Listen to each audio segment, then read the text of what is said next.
Hey guys, Conceptual BJJ here, back with another video. We got John here.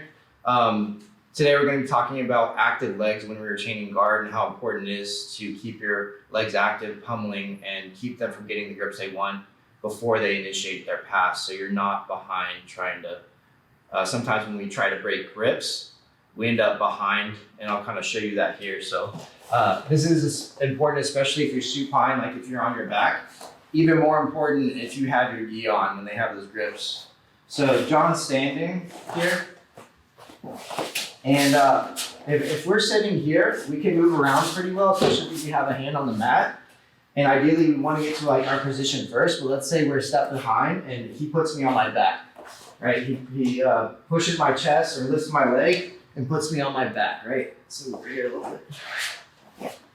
So the second that he starts gripping my legs or pushing my legs around, especially in gi, if I try to like break his grips in gi, like if he's gripping my pants and I grab to like break his grips in gi, he can go around and start creating an angle. And by the time I break my grip, now I'm already kind of behind and have lost this balance and I have to use a lot of energy to recover that, right? So as soon as he grips, whether it's gi or no gi, I like to frame my own leg, so I use an elbow on the mat. So if John tries to drive my leg flat to the mat, like this is as much as it's gonna get here.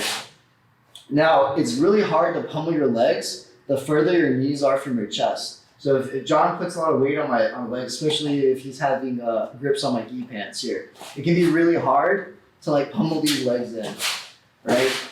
So the closer my knee and my chest, and sometimes you can even use your own hands to pull them into your chest. Now I can pummel my legs in, and obviously I can't really play like spider guard that well. In no-gi, you don't have any grips to really control somebody here, but you can constantly pummel them in. So if John's trying to control my legs, I can keep pummeling to where he can't just like throw my legs by while I can get to my position here. And I think this is really underutilized because you see a lot of good no-gi guys, they're always like pummeling when they're on their back.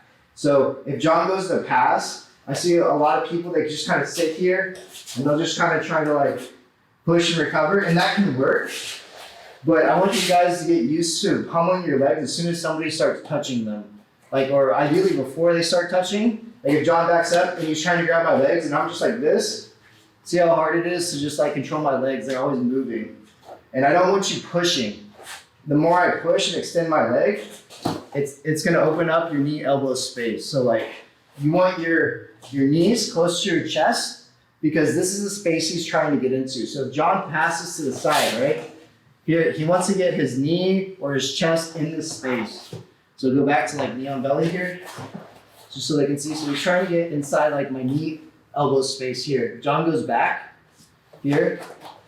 If I'm like this, come to the side and try to get the knee elbow space. So like as if I'm blocking here, you can't get in that space. That allows me more time to recover, right? So anytime you're pummeling or playing guard, you want to try to use your knees as close to your chest as possible. So a lot of times I'll pull in. If he's pushing me to one side, I block. I block my own knee, use the elbow on the mat, and that allows me with my knee close to pummel the leg here. A lot easier. If my knees are down just a little bit, like around my hip line, it's gonna be harder. I'll go back. It's gonna be harder to pummel my leg when my knee is around my hip line. The closer my knee is to my shoulder line, this is gonna be even more important in gi. It's gonna be way easier. No matter how much weight he's putting on my leg, I can always pummel in. Like the further my knees are out, it's gonna be like near impossible. And it's gonna be a big difference between this small movement that you'll feel how easy it is to pummel if my knees are close to my chest versus like away.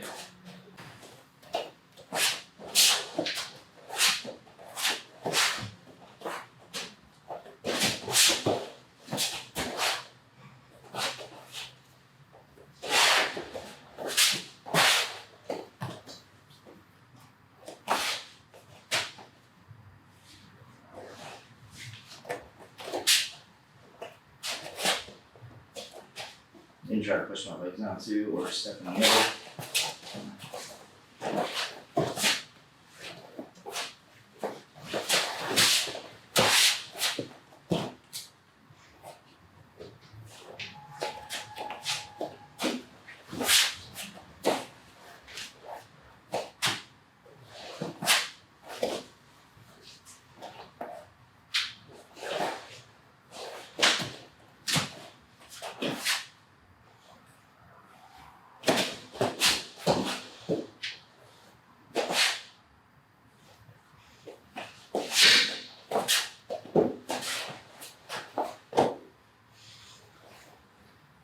You can actually try to pass it.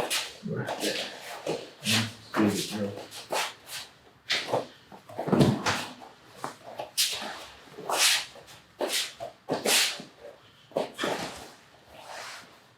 Hey guys, thanks for watching. I think this concept's really important, pummeling the legs, both no gi and gi. I think it's even more important in gi when they have the grips. But if you notice and you watch a lot of high level guys, they're always pummeling those legs, trying to reset their grips, because anytime you pummel, especially over, it forces you to reset your grip. And if the opponent can't get the grips they want, they can't initiate their pass. So I think that's a lot better, is to get used to pummeling those legs and moving those legs. Because if you just focus on the grips, as you're reaching for those grips, they can already get an angle and start to pass. So make sure you're keeping your legs active and pummeling. Thanks for watching. Like and subscribe. We'll see you in the next video.